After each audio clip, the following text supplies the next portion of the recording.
क्रांति नायक के चरणों में अपना नमन अर्पित करते हैं। और अब जननायक को भी मैं जननायक के साथ ही राजनीति की शुरुआत की मैंने। जननायक अंतिम बार मेरे जिला सीतामढ़ी से मेरे बगल के सोनवर्षा विधानसभा क्षेत्र से उन्होंने चुनाव लड़ा था।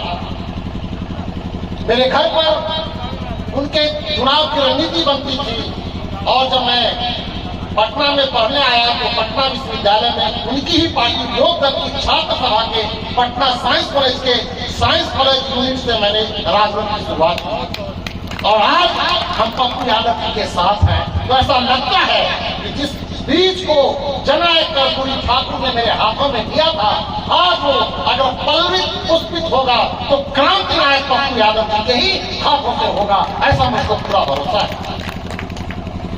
कर्पूरी ठाकुर से लेकर के पप्पू यादव के बीच में बिहार के तमाम नेताओं के साथ, समाजवादी नेताओं के साथ मेरी यात्रा हुई है।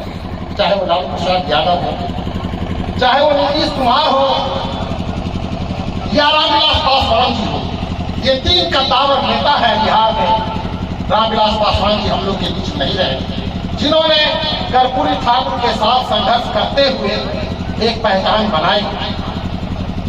ये उनका सौभाग्य था कि उनको शुरू में कुर्सी मिल गई और ये लोग हो गए।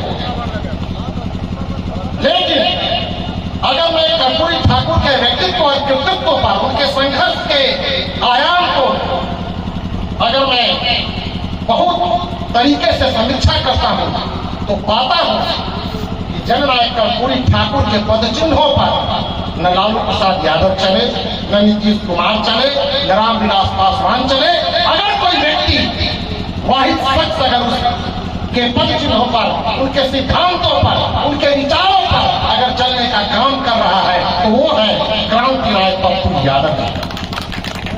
मैं उस समय भी देखता था पप्पू यादव जननायक कर्पूरी ठाकुर को बिहार के कहीं भी किसी दूर दराज में अगर किसी माँ बहन के साथ में ज्यादती होती थी तो कर्पूरी ठाकुर के पास में गाड़ी नहीं होती थी, किसी से मांग के गाड़ी लेकर के, कभी कभी तो बस से, कभी कभी ट्रेन से उस जगह पर जाकर के उसकी लड़ाई करते थे। और आज दूसरा कोई आदमी इस तरह की पुनरावृत्ति नहीं कर रहा बिहार में।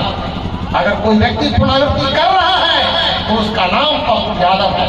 बिहार के किसी कोने में ही नहीं बल्कि हिंदुस्तान के किसी कोने में किसी के घर में नौजवान बेटा की हत्या हो जाती है, किसी के घर में अगर काम करने वाले लोगों की हत्या हो जाती है तो उसके घर से, उसके गांव से आवाज आती है। प्रशासन को लोग नहीं बुलाना चाहते, इस राज्य के मुख्यमंत्री को नहीं बुलाना चाहते, इस राज्य के नेता को नहीं बुलाना चाहते। अगर वो किसी को बुलाना चाहते हैं तो सिर्फ पप्पू यादव को बुलाना चाहते हैं। क्यों बुलाना चाहते हैं, कभी आपने सोचा है?